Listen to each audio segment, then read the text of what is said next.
राजयोग के माध्यम से होगा स्वस्थ भारत, होगा स्वस्थ भारत।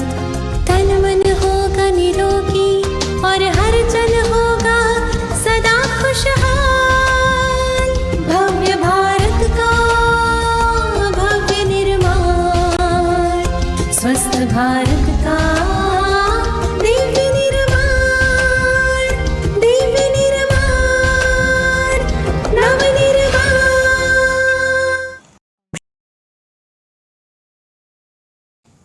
ओम शांति। आज हम बात करते हैं एक ऐसे डिसीज़ की जो बच्चों में भी देखा जाता है और बड़ों में भी देखा जाता है और बहुत कॉमन हो गया है, और वो है asthma. Asthma is chronic inflammation disorder of Airways. जिसको भी अस्थमा होता है उनका जो एयरवे है वो हाइपर सेंसिटिव होता है, अर्थात कोई भी फॉरेन ऑब्जेक्ट के सामने वो बहुत ज़्यादा रिएक्शन देता है, जबकि नॉर्मल बॉडी के लिए बहुत नॉर्मल होता है, कोई रिएक्शन नहीं देता। लेकिन जिसको अस्थमा होता है वो बहुत ज़्यादा सेंसिटिव होने के कारण रिएक्शन देता है। नॉर्मल बॉडी में जो एयरवेज हैं वो बहुत क्लियर रहते हैं, लेकिन जिसको अस्थमा की प्रॉब्लम है उसके अंदर जो एयरवे हैं उसके अंदर की जो दीवार होती हैं, वो सेल होते हैं, वो टिश्यूज़ जो हैं वो ज़्यादा रेडिश हो जाते हैं और इन्फ्लामेशन हो जाती है, स्वेल हो जाता है। और देखा गया है कि अस्थमा पेशेंट्स में जो एयरवेज हैं वो ज़्यादातर सूजे हुए होते हैं या फिर इन्फ्लामेशन उसमें रहती ही हैं, बरकरार रहती हैं। अब सूजन के कारण क्या होता है, जो एयरवे हैं वो सिकुड़ जाते हैं, नैरो हो जाते हैं, और उसकी वजह से जो एयर फ्लो है वो ठीक से नहीं हो पाता है। इसके अलावा ब्रोंको कॉन्स्ट्रिक्शन भी देखा जाता है, अर्थात जो एयरवेज हैं उसको मदद करने वाले जो मसल हैं, उससे जुड़े हुए जो मसल हैं, वो सारे मसल में टाइटिंग शुरू हो जाती हैं, और उसकी वजह से भी जो हमारा एयरवे है उसमें सिकुड़ने लगता है, वो नैरो होने लगता है, और एयर फ्लो जो होना चाहिए वैसा होता नहीं है। जब भी कोई अस्थमा पेशेंट अस्थमा ट्रिगर्स के कनेक्शन में आते हैं, जैसे कि पॉल्यूशन है या फिर एनिमल की वजह से हो रहा है या फिर डस्ट की वजह से हो रहा है, तो तुरंत ये सारे चेंजेस उसके अंदर देखने में आते हैं, और एयरवेज जो है वो नैरो होने लगता है और एयर फ्लो कम हो जाता है। तो अब हम जानने की कोशिश करते हैं कि क्या फैक्टर्स हो सकते हैं, या फिर कहें कौन से ऐसे ट्रिगर्स हैं जिसकी वजह से अस्थमा हो सकता है, क्योंकि ये आइडेंटिफाई करना ज़रूरी है। हमें पता चलेगा कि कौन सी चीज़ की वजह से हमें अस्थमा अटैक आ रहा है तो सॉल्यूशन करना ईजी हो जाएगा। एनवायरमेंटल एलर्जेंस है, एनिमल एलर्जेंस है, फंगाई हैं, होम डस्ट है, पॉल्यूशन है, रेस्पिरेटरी ट्रैक्ट का इन्फेक्शन हो गया है, या फिर कईयों में एक्सरसाइज ज़्यादा करने से भी अस्थमेटिक अटैक आते हैं, जिसको एक्सरसाइज इंड्यूस अस्थमा कहा जाता है। दूसरा है GERD, अर्थात गैस्ट्रो इसोफेजियल रिफ्लेक्स डिसीज़। इसमें क्या होता है कि जो आपकी फूड पाइप या इसोफेगस के नीचे के हिस्से में जो एसिड भरा होता है वो नर्व्स को इरिटेट करता है, और उसकी वजह से ये नर्व्स जो हैं वो आपकी एयरवेज की रिएक्टिविटी को, रेजिस्टेंस को बढ़ा देती हैं और अस्थमा का कारण बनती है। तो ये एक फैक्टर हो सकता है। क्रोनिक साइनोसाइटिस और राइनाइटिस भी एक मेजर फैक्टर हो सकते हैं अस्थमा अटैक के लिए। स्कल में जो हमारा साइनस होता है उसमें इन्फेक्शन यानी कि साइनोसाइटिस, और नाक में जो म्यूकस मेम्ब्रेन्स है उसके अंदर अगर आपको इन्फेक्शन होता है यानी कि राइनाइटिस। तो हमें ये फाइंड आउट करना बहुत ज़रूरी है कि आपको साइनोसाइटिस है या राइनाइटिस है, तो उसकी वजह से अगर अस्थमा आ रहा है तो सबसे पहले हम क्योर करेंगे साइनोसाइटिस को या राइनाइटिस को, और उसकी वजह से अस्थमा में बहुत ज़्यादा रिलीफ मिल जाता है। तो ये हमें आइडेंटिफाई करना भी ज़रूरी है कि कहीं हमें वो प्रॉब्लम तो नहीं है। किसी किसी पेशेंट में non steroidal anti inflammatory drug और एस्पिरिन की जो हम सर दर्द में या फीवर में यूज़ करते हैं उसकी हाइपर सेंसिटिविटी होती हैं, उसकी वजह से भी कई बार अस्थमेटिक अटैक आते हैं। एक और मेजर फैक्टर देखा गया है ओबेसिटी। जब आपका BMI बढ़ जाता है, बहुत ज़्यादा मोटापा होने की वजह से भी ब्रेथलेसनेस शुरू हो जाती है, और अस्थमा का एक और ये रीज़न हो सकता है। इमोशनल फैक्टर्स या स्ट्रेस भी एक ट्रिगर पॉइंट हम कह सकते हैं अस्थमा के लिए। कई बार जब माता प्रेग्नेंट होती हैं और प्रेगनेंसी के दौरान अगर वो स्मोक करती हैं तो बच्चे को, आने वाले बच्चे को अस्थमा होने की संभावना बढ़ जाती है। अगर बच्चा प्री मैच्योर होता है तो भी अस्थमा होने की संभावना बढ़ जाती है। तो ये सारे ट्रिगर्स थे जिसकी वजह से अस्थमा होने की संभावना होती है। अगर हम बात करें सिम्टम्स की, तो जिसको भी अस्थमा होता है उसकी ब्रीदिंग में विजलिंग साउंड हमें सुनाई देता है। माइल्ड अस्थमा होता है तो ब्रीथ आउट करते समय इसकी साउंड आती है, लेकिन जब थोड़ा सीवियर हो जाता है तो ब्रीद इन और ब्रीद आउट दोनों समय पे ये साउंड हमें सुनाई देती है। और जब लाइफ थ्रेटनिंग स्टेज आ जाता है अस्थमा का तो ये साउंड भी बंद हो जाती हैं, क्योंकि सांस लेने में बहुत ज़्यादा दिक्कत होती हैं। एयर वे जो है वो बहुत ज़्यादा नैरो हो जाता है, तो ये साउंड भी बंद हो जाती हैं जब लास्ट स्टेज होता है। लाइफ थ्रेटनिंग वाला जब सिचुएशन आ जाए तब ये विजलिंग साउंड भी बंद हो जाती है। फिर अस्थमा पेशेंट में देखा गया है कि सूखी खांसी की समस्या रहती है, यानी कि ड्राई कफ होता है। और ये समस्या ज़्यादातर आप मिडनाइट के बाद और अर्ली मॉर्निंग में ज़्यादा होती हैं। जब गहरी नींद में होते हैं तब सूखी खांसी की समस्या होती हैं। तो ये एक सिम्टम देखा गया है अस्थमेटिक पेशेंट्स में। इसके अलावा एडल्ट्स और जो बच्चे हैं उसमें न्यूमोनिया या चेस्ट पेन या चेस्ट टाइटनेस, ये सारे लक्षण भी देखे जाते हैं। Sore throat, wheezing sound, shortness of breath, ये सारे भी लक्षण अस्थमा पेशेंट्स में देखे जाते हैं। जब अस्थमैटिक अटैक आता है तो उसको हम 4 स्टेजेस में डिवाइड करते हैं। पहला माइल्ड, फिर मॉडरेटली सीवियर, फिर सीवियर और चौथा है इमिटेंट रेस्पिरेटरी अरेस्ट। ये 4 स्टेजेस में होता है, या फिर कहें 4 एपिसोड में होता है। माइल्ड एपिसोड यानी कि फर्स्ट एपिसोड जो होता है उसमें थोड़ी सी फिज़िकल एक्टिविटी करने में भी ब्रेथलेसनेस फील होती हैं, टायर्डनेस फील होती है, फटीगनेस फील होती हैं। ज़्यादा फिज़िकल एक्टिविटी करने से कई बार ब्रीद इन ब्रीद आउट में थोड़ी माइनर आपको विजलिंग साउंड भी सुनाई देती हैं। मॉडरेटली सीवियर एपिसोड में क्या होता है कि पेशेंट जो है ब्रेथलेसनेस ज़्यादा फील करता है, इसलिए असेसरी रेस्पिरेशनल मसल्स को वो यूज़ करने लगता है। ये असेसरी रेस्पिरेशनल मसल्स जो हैं वो हमारे चेस्ट में और नेक में होते हैं।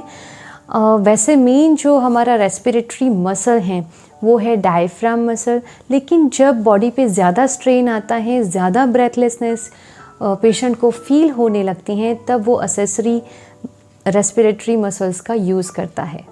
इस एपिसोड में पेशेंट को ज़्यादा ब्रेथलेसनेस होने से विजिंग साउंड यानी कि विजलिंग साउंड सुनाई देता है। जब वो ब्रीदिंग करता है रेस्पिरेटरी रेट भी बढ़ जाता है। इस एपिसोड में बच्चों में जो है रिब्स होती हैं उसके बीच के गैप में रिट्रैक्शन देखने में आता है, और इसके अलावा बच्चों के नथुने सांस लेते समय फूलने लगते हैं। ये जो सेकंड एपिसोड है इसमें पेशेंट को लेटने में ज़्यादा तकलीफ़ होती है, इसलिए वो बैठता है, बैठने में उसको ज़्यादा राहत फील होती है। अगर तीसरे एपिसोड की बात करें तो वो है सीवियर एपिसोड। सीवियर एपिसोड में तो हार्ट रेट और रेस्पिरेटरी रेट दोनों बढ़ जाती हैं। रेस्पिरेटरी रेट 30 से ऊपर चली जाती हैं और हार्ट रेट भी 120 से ऊपर चलने लगती हैं। इसके अलावा विजलिंग साउंड बहुत ज़ोर से सुनाई देती हैं जब भी ब्रीदिंग करते हैं। एयरवेज जो हैं वो बहुत ज़्यादा सिकुड़ जाते हैं, नैरो हो जाते हैं, और पेशेंट जो है वो ट्राइपॉड पोजीशन में आ जाता है, अर्थात घुटने टेक के अपने आप को फॉरवर्ड बेंडिंग पोजीशन में ले जाता है और दोनों हाथ अपने घुटने पे रख देता है। उसमें उसे थोड़ी राहत फील होती है। इसके बाद जो एपिसोड है उसको कहेंगे इमिटेंट रेस्पिरेटरी अरेस्ट एपिसोड।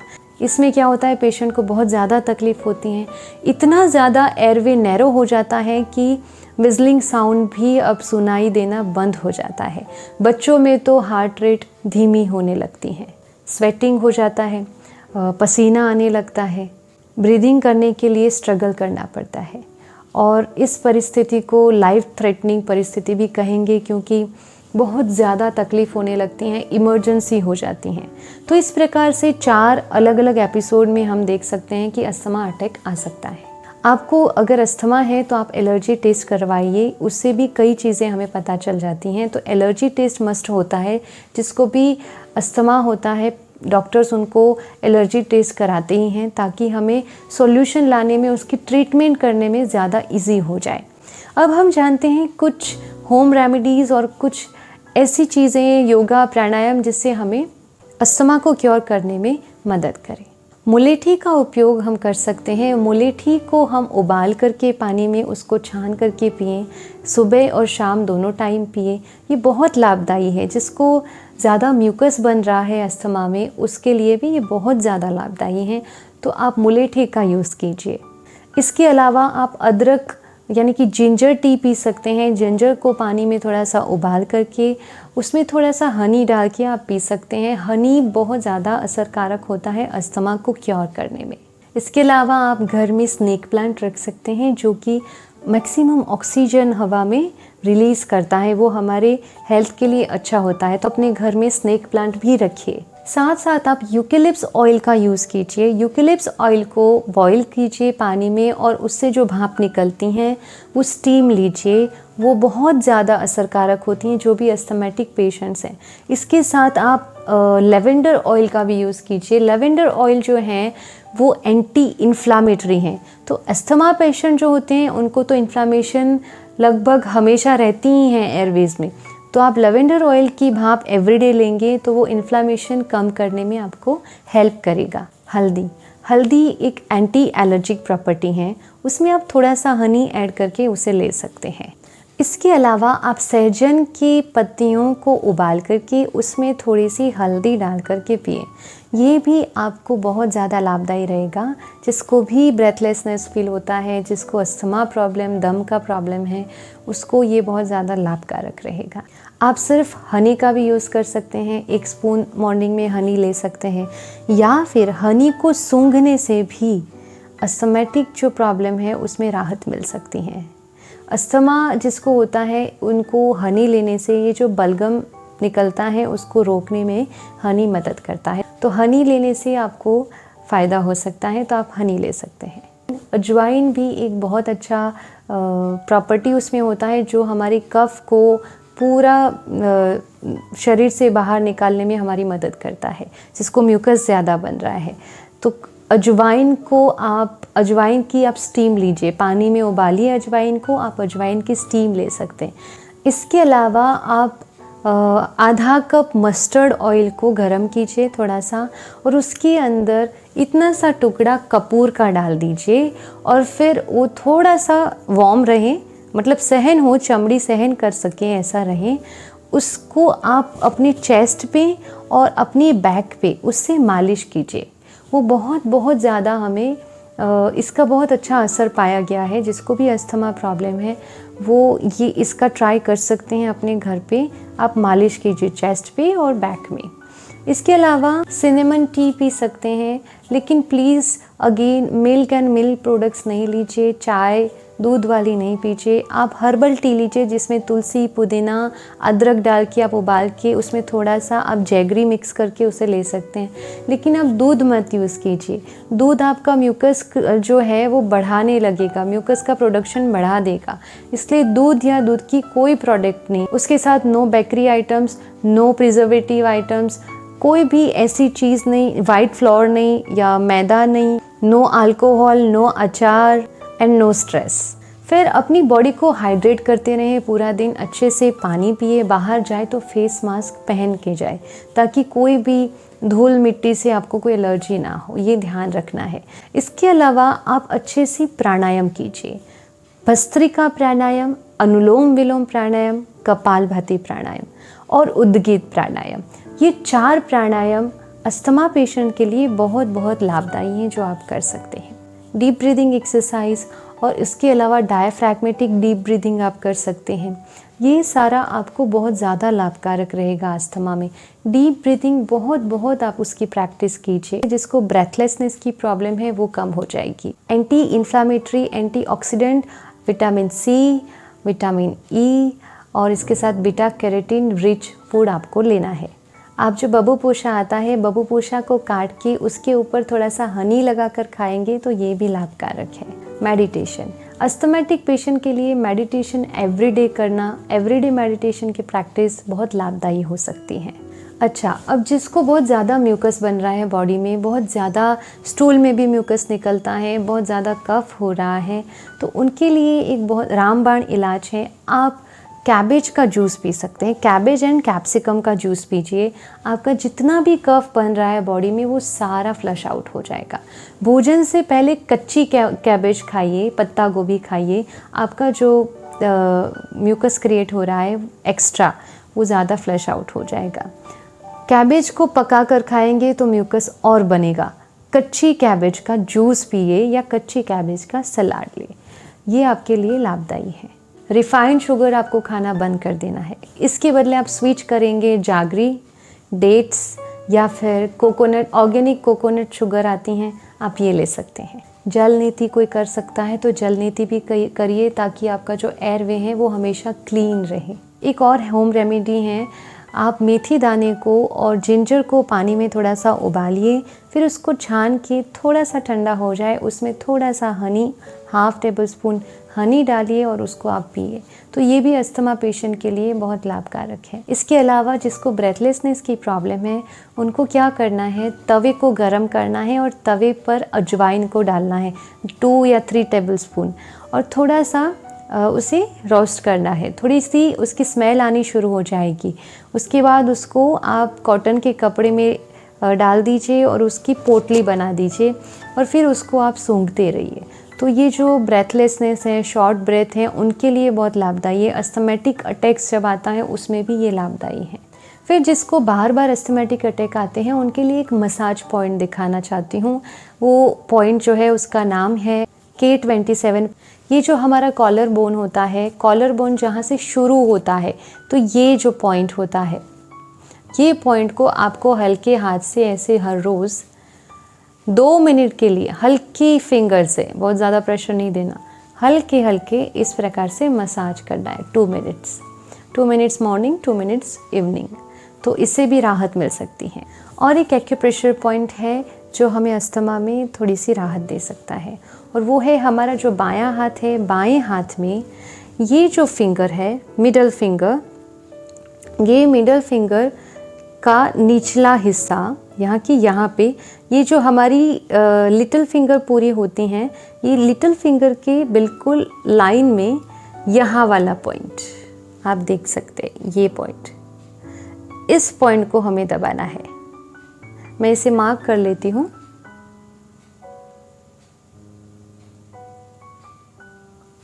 ये पॉइंट जो है, जो हमारा मिडिल फिंगर का नीचे का हिस्सा है, और इसी लाइन में यहाँ पे ये हिस्सा जो है वो आपको अस्थमा में रिलीफ देगा।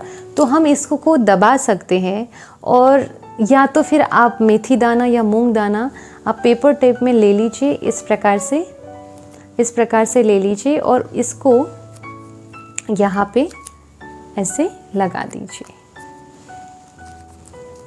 It's very simple.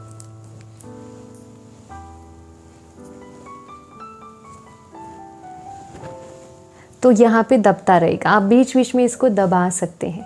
तो ये एक एक्यूप्रेशर पॉइंट है जो अस्थमा में लाभदायी है। एक्यूपंक्चर भी बहुत अच्छा काम करता है, but I don't have much knowledge about acupuncture.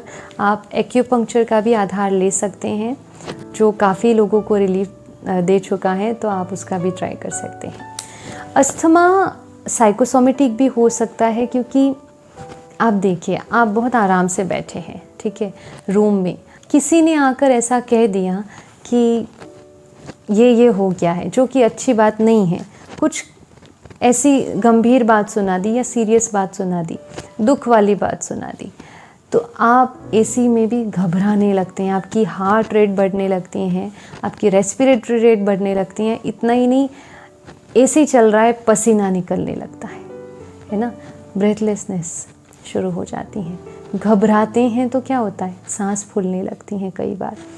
तो बहुत सारे ऐसे रोग हैं मेरे भाइयों और बहनों, जो सिर्फ़ और सिर्फ स्ट्रेस की वजह से हमारे सोचने के कुछ तरीके ऐसे हो चुके हैं, चीज़ों को हम इतना नेगेटिव लेने लगे हैं, चीज़ों से अफेक्टेड होने लगे हैं, बाहर की परिस्थिति से अंदर असर होने लगा है और फिर शरीर पे आता है।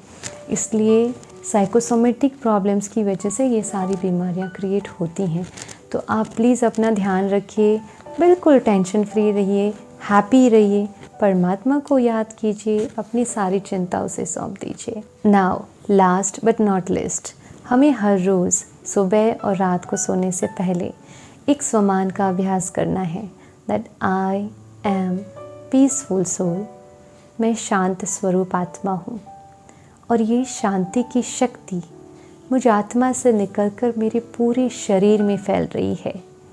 मेरी सारी प्रणाली, श्वसन प्रणाली, मेरे हृदय की गति, सब कुछ नॉर्मल है। मेरा जो एयरवे है क्लीन एंड क्लियर है, सब कुछ नॉर्मल है। मैं स्वस्थ हूँ, मैं खुश हूँ, मैं शांत हूँ।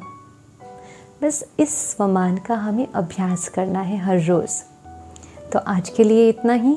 कल फिर मिलते हैं एक नई स्वास्थ्य चर्चा के साथ। ओम शांति।